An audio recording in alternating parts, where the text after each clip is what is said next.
বুধবার সকালে ঈশ্বরদী উপজেলা পরিষদ সম্মেলন কক্ষে ষষ্ঠ উপজেলা পরিষদের প্রথম সাধারণ সভা অনুষ্ঠিত হয়েছে।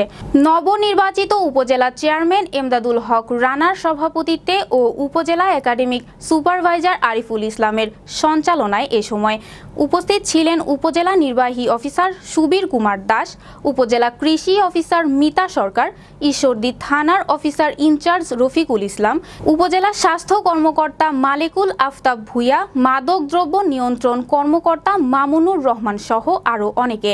সভা শুরুতে উপজেলা নির্বাহী অফিসার সুবীর কুমার দাস উপজেলা চেয়ারম্যান ও ভাইস চেয়ারম্যানদের ফুল দিয়ে বরণ করে নেন। এরপর বঙ্গবন্ধুর পরিবার সহ সকল শহীদ জাতীয় চার নেতা, প্রয়াত ভূমিমন্ত্রী শামসুর রহমান শরীফ এমপি সহ সকল প্রয়াত ব্যক্তিদের আত্মার মাগফেরাত কামনা করে 1 মিনিট নীরবতা পালন করা হয়।